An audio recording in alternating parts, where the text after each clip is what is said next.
How could one leader fight for democracy while building an empire? Why did Pericles balance fairness at home with control abroad? And what does his story reveal about the contradictions of leadership? This isn't just history. It's a blueprint for transformation.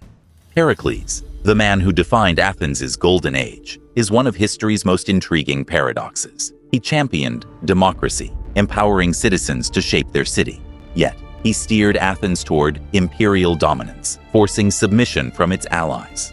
Was this hypocrisy or strategy? Through his vision, Athens reached cultural and political heights. But his ambition also planted the seeds of division and war. Today, we'll unravel the life and legacy of Pericles, a leader who reshaped not just Athens, but the very meaning of power.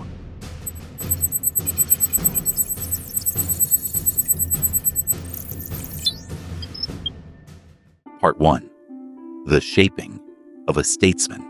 Pericles was born into privilege in 495 BCE. His lineage tied him to Athenian democracy's earliest architects. His father, Xanthippus, was a war hero. His mother, Agariste, came from the powerful Alcmaeonidae family, but privilege alone wasn't enough. Athenian society demanded excellence. From childhood, Pericles was immersed in rigorous education, studying logic under Zeno and reason under Anaxagoras. This training sharpened his mind and grounded his future decisions in strategy over emotion. Yet Pericles hesitated to step into politics. His resemblance to the former tyrant Pisistratus made him cautious of public perception. Would Athens accept him, or fear his potential for despotism? He responded with deliberate action, crafting an image of wisdom and restraint. By avoiding arrogance, he gained trust. By embracing intellect and strategy, he rose above his peers. When Pericles entered the public arena, he wasn't just a privileged heir. He was a man of precision, prepared to lead Athens with a vision unlike any before him. So, Pericles, rich parents, noble lineage, and still panicking about looking like the next Pisistratus. High-stakes imposter syndrome. Anyone? Right? Hi, I'm Pericles. My family tree screams future tyrant. Trust me, I'm super into democracy. Classic. Solution, philosophy bootcamp. Learn some logic, master reason, and suddenly you're the smartest guy in the room. Not a tyrant, just strategically relatable. Part 2. Reforms of a visionary leader. Pericles didn't simply inherit Athens' democracy, he redefined it. Inspired by Cleisthenes, his maternal ancestor who empowered the Athenian masses, Pericles took those ideals even further. But he didn't stop at philosophy. He reshaped democracy with deliberate, sometimes controversial policies. His reforms paid jurors for their service, allowing even the poorest citizens to participate. He championed public works, creating jobs while beautifying Athens. The Parthenon, with its towering columns, became a symbol of this era, a city-state of wealth and unity. Yet, Pericles also drew lines. His citizenship law of 451 BCE restricted citizenship to those with 2 Athenian parents, safeguarding resources but excluding many. Was this pragmatism or elitism? Through these reforms, Pericles expanded Athens' democracy, but not without contradictions. His vision gave voice to the people while reinforcing boundaries. So, Pericles took Cleisthenes' power to the people playbook and said, cool story.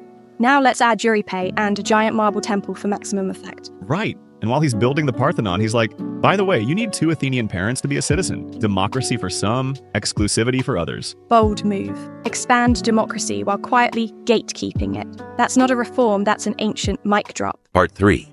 The Golden Age. Power and culture intertwined.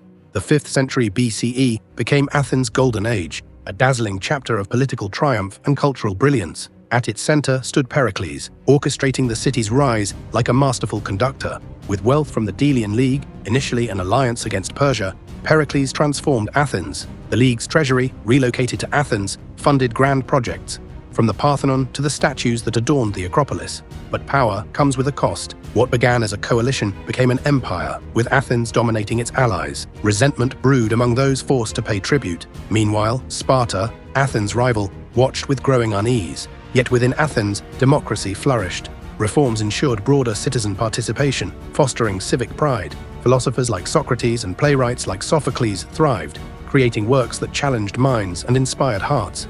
This golden age showcased Athens' potential, but its foundations, imperial ambition and external pressure, hinted at an inevitable reckoning. So Pericles takes the Delian League's Anti-Persian Alliance Fund and says, "Thanks for your contributions. Athens needs some statues and a really big temple." And by alliance, he clearly meant empire. Allies got tribute demands, and Sparta got a front row seat to the Athenian domination show. Meanwhile, back in Athens, democracy's thriving. Socrates is dropping truth bombs, and Pericles is like, "See?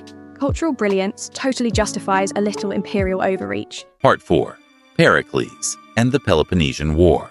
The reckoning came in the form of the Peloponnesian War, a brutal conflict between Athens and Sparta. Pericles devised a bold strategy. Knowing Athens couldn't outmatch Sparta on land, he fortified the city with its long walls, relying on naval strength and resilience to endure. But war is never predictable.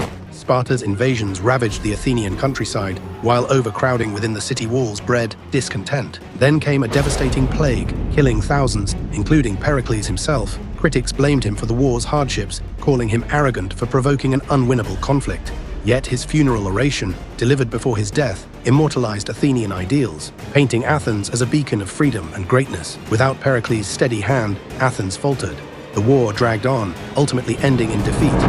So Pericles' big war strategy was basically stay behind the walls, use the navy, and hope the Spartans get bored. Bold plan until, plague happens. Yeah, and while half of Athens is coughing up a lung, critics are like, "Great job, Pericles. You built walls, not immunity." But hey, at least his funeral oration made everyone feel like winners.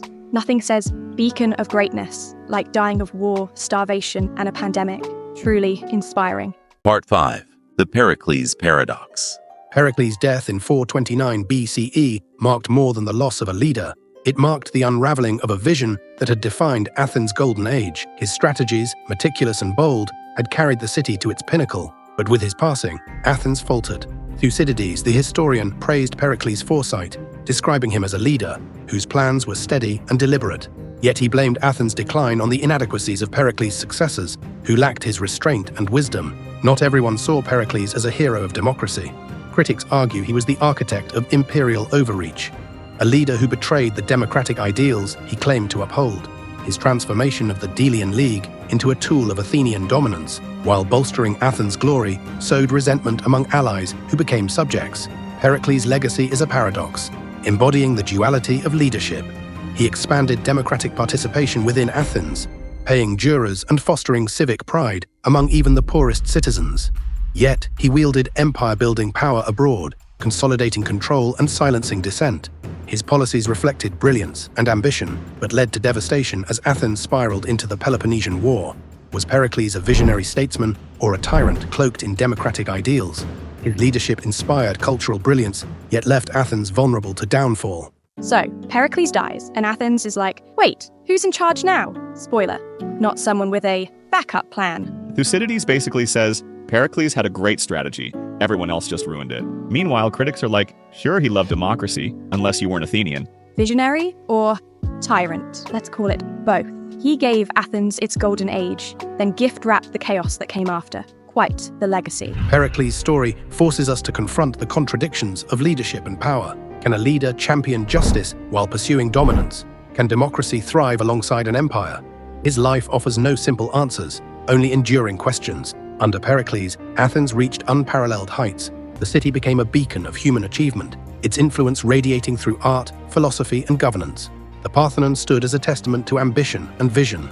Philosophers like Socrates flourished, challenging thought, while playwrights like Sophocles and Euripides crafted works that resonate even today. Yet Pericles' policies also brought division and conflict. His citizenship law excluded many, and his imperial ambitions provoked war. These contradictions reveal the delicate balance of leadership, where fairness and power often clash. Ultimately, Pericles believed greatness required both. His story reminds us that leadership is as much about ideals as it is about compromise. Whether visionary or tyrant, Pericles shaped Athens in ways that still challenge our understanding of governance today. Thanks for watching. If you're ready to dive deeper, check out the History Blueprint podcast, linked in the description below. Curious how Julius Caesar used his understanding of power to reshape Rome forever? Click the image in the top left corner. Don't forget to hit that like button and let us know which historical figure we should cover next in the comments. Hit subscribe and turn on notifications so you're always in the loop for our next historical adventure.